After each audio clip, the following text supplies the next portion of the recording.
Parce qu'en fait, moi, j'avais jamais vu de pervers narcissique de ma vie, et tout le monde m'en parlait, et à un moment, je me suis demandé si c'est pas moi qui avais un problème. Alors, j'ai fait un test. Et je suis pervers narcissique. C'était moi. Choisis la pilule rouge, tu restes au pays des merveilles. Et on descend avec le lapin blanc au fond du gouffre. À la boulette. Tu sais quelle heure il est, Poivron? C'est l'heure de payer la facture. Ça va être du grand Mendes. Chez moi, y a que des bredignos. Et je m'en vais les remplacer tous à moi tout seul. Et les chasser à grands coups de latte dans l'oignon, t'entends? Quoi, qu'est-ce qu'il y a là? Hein? Qu'est-ce qu'il y a? T'es le meilleur, t'es un tueur, un killer. Que la force soit avec toi, Bertie. T'assistes à une colossale conspiration. Ne pas sentir ça sur la tête. Ça fait pourtant 7 ans. Chaque jour, j'y pense. Ouais, c'est flippant. Mais te prends pas la tête avec ça. Bonjour et bienvenue sur EFT Land, la chaîne réservée aux amoureux de l'EFT. Si vous ne connaissez pas l'EFT, un lien est dans la description, mais je vous souhaite la bienvenue sur cette chaîne qui va vous parler de cet outil extraordinaire qui a changé ma vie, mais pas seulement, aussi la vie de milliers, de centaines de milliers, voire de millions de personnes. Un outil fantastique et très simple à utiliser. Et si vous connaissez l'EFT, bienvenue sur ma chaîne. N'hésitez pas à vous abonner, vous allez apprendre sur des sujets peut-être que vous maîtrisez déjà, mais je l'aborde sous un angle différent. Aujourd'hui, nous allons par exemple parler du pervers narcissique. Le pervers narcissique, une créature qu'on a découvert fin du XXe siècle, début du XXIe, mais le pervers narcissique, certains ont tendance à dire qu'il n'existe pas, que c'est un fantasme, parce que les psychologues disent qu'il n'y a pas de pathologie, il n'y a pas de maladie du pervers narcissique. Le manipulateur, quelqu'un qui manipule quelqu'un d'autre, ça existe depuis la nuit des temps. Nous sommes des manipulateurs aussi, à divers degrés, mais pour arriver à nos fins, on a toujours exercé des petits outils de manipulation, on a toujours joué avec notre charme, on s'est montré sous notre meilleur jour. C'est pour ça que je voulais vous parler des accords Toltec dans cette vidéo, puisque dans les accords Toltec, on est d'accord que dans le livre, il parle de différentes images qu'on aurait. Donc nous tout seuls, nous en couple, nous avec des groupes d'amis, mais nous tout seuls avec des groupes d'amis, on ne se comporte pas pareil que si on est en couple ou en famille avec les autres amis. En famille, on ne se comporte pas pareil non plus. Et en fait, on a différentes images pour des situations différentes. Et on n'a pas, parce qu'on n'a pas le même besoin de plaire et de s'assimiler socialement, on n'a pas besoin de prouver quoi que ce soit aux autres dans différentes situations. Quand vous êtes en entretien d'embauche, quand vous allez demander en mariage votre lettre, l'élu de votre cœur, quand vous allez demander un emprunt à votre banque, vous n'allez pas avoir la même posture. Vous allez être dans le charme, vous allez essayer, vous allez utiliser d'autres termes, vous n'allez pas parler comme vous parlez en famille ou avec vos amis, vos potes. Vous n'êtes pas au bistrot. Hein, vous ne blaguez pas, vous n'êtes pas grivois. Une fois que vous avez votre employeur ou votre futur employeur ou le banquier ou l'être aimé, vous ne vous comportez pas pareil. Donc si vous ne vous comportez pas pareil, on va dire que vous n'avez pas la même image. Donc, en quelque sorte, vous êtes en train de manipuler l'autre parce que vous ne montrez pas ce que vous êtes réellement. Vous allez montrer vos meilleurs atouts, mais vous allez aussi cacher vos défauts, vos faiblesses. Et c'est de ça dont je veux vous parler. Donc, alors, On le voit aussi dans le règne animal, hein, parce que ça, c'est aussi dans le règne animal. Hein, une menthe religieuse, une veuve noire, tout type d'araignée ou certains mammifères usent de charme, alors que ce soit le mâle ou la femelle, mais pour la reproduction, pour pouvoir pérenniser l'espèce, hein, pour pouvoir la reproduire, pour faire en sorte que la nature puisse continuer à prospérer. Eh bien, il y a des animaux qui vont user d'atouts, de charme, etc. pour avoir ce qu'ils veulent. C'est-à-dire que le mâle, il va faire le beau, etc. pour pouvoir se reproduire avec la femelle, mais la femelle aussi va se mettre en condition, va peut-être parfumer le nid. Mais une fois que chacun aura ce qu'il veut, il y a très peu d'animaux, alors il y en a, c'est très beau, hein, les inséparables, etc. Mais dans le règne animal, il y a beaucoup. La femelle, une fois qu'elle a eu ce qu'elle voulait, elle tue le mâle pour nourrir les petits. Vous voyez, c'est pas une perspective réjouissante. Ce n'est pas de la manipulation, ça fait partie du processus.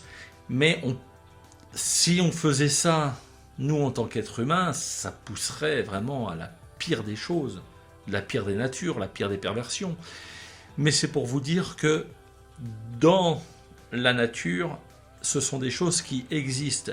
Et dans notre nature humaine et dans l'époque dans laquelle nous vivons, où c'est tout le paraître, où c'est tout la futilité, le désir des yeux, le désir de la chair, le désir de richesse, et le désir vraiment de le tout de suite, se faire plaisir tout de suite, maintenant, sans attendre, et puis sans penser aux conséquences que ça va avoir de nos actes, eh bien, ça s'est vraiment accéléré dans notre époque, ce qui fait que on veut tout de suite arriver à nos fins, et on va utiliser le maximum de notre charme, et le maximum de notre persuasion, ce qu'on rend meilleur pour avoir ce qu'on souhaite. Et ce qu'on pourrait appeler le pervers narcissique, parce que, alors je ne vais pas parler de quelque chose que je ne connais pas, hein.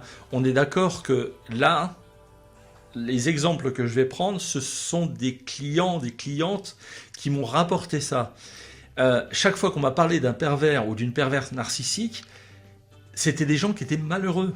C'était des gens alcooliques, drogués donc soit au tabac, à la pornographie, à des drogues plus ou moins dures, mais il y avait un mal-être profond chez ces gens, et je vais pas y arriver, je bafouille. Chez ces gens-là, il y avait quelque chose de profondément triste, ce qui fait que ces personnes-là essayent d'avoir un nid social, de former une famille, un couple, quelque chose.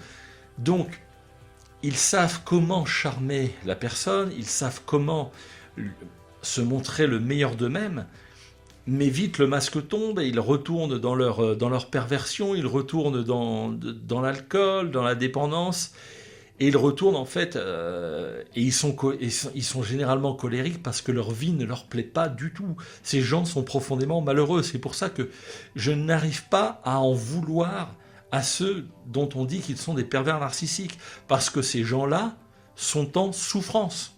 Ils sont en souffrance. Maintenant, ils ont trouvé le moyen d'être bien, de se redonner un petit peu d'ego, un petit peu de valeur, en mettant sous leur coupe une victime, quelqu'un qui va être accro à eux, ça va leur faire du bien. Mais le problème, c'est que ça va tomber sur des gens qui sont fortement manipulables, parce que ces gens-là ne peuvent manipuler que ceux qui sont manipulables et ceux qui sont en dessous d'eux au niveau caractère, au niveau force de lutte. Vous voyez ce que je veux dire? C'est-à-dire que le pervers narcissique ne peut pas avoir de contrôle sur quelqu'un qui est plus intelligent, plus fort ou plus beau. et qui a des réseaux sociaux, on va dire, supérieurs. Le manipulateur, lui, va essayer de choper sa victime, mais il va en faire en fait son esclave. Hein, lui, le manipulateur, il a besoin d'une cuisinière, il a besoin qu'on lui repasse ses chemises, il a besoin qu'on lui fasse sa lessive, et il va user de ses charmes et il va essayer de se redonner un petit peu de valeur en essayant de prendre aussi quelqu'un qu'il peut montrer, qu'il peut sortir, qu'il peut dire, bah voyez avec qui je suis, quand même, hein, voyez la chance que j'ai. Et bien souvent, donc les personnes qui m'ont dit qu'elles avaient vécu ou qu'elles vivent avec un pervers narcissique, quand elles sortent avec cette personne-là, comme généralement la personne, elle sait jouer sur son charme, sur son charisme et sur ce qu'elle peut montrer aux autres, elles sentent aussi qu'elles ont un petit peu d'importance, qu'elles sont à côté de quelqu'un, ça leur donne aussi un petit peu de valeur, ça les met en lumière. Mais une fois rentrée à la maison, c'est tout autre chose. Elle me dit, mais je le reconnais pas, je sais pas qui c'est. Cette personne a changé du tout au tout. À partir du moment où elle est en famille, entre amis, ou alors avec moi, c'est plus du tout la même personne.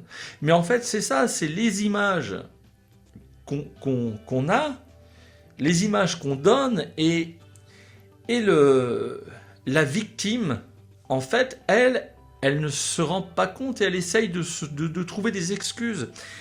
Elle essaye de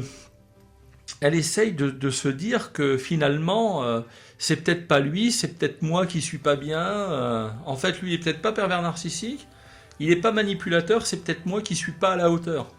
Et c'est là que l'EFT va venir en aide à ces personnes-là, en redonnant de la valeur et en faisant en sorte, si vous vous sentez victime d'un manipulateur ou d'un pervers narcissique, eh bien l'EFT va vous permettre de vous redonner de la valeur, de vous redonner de l'aplomb, de vous redonner de la force de caractère, de vous sentir bien dans votre peau, et de dire à la personne, stop, stop, tu n'as pas à me manipuler, tu n'as pas à te comporter comme ça, tu n'as pas à te montrer comme ça. Peut-être que tu es en souffrance, peut-être que ça ne va pas, mais maintenant j'ai la force de caractère nécessaire pour pouvoir pas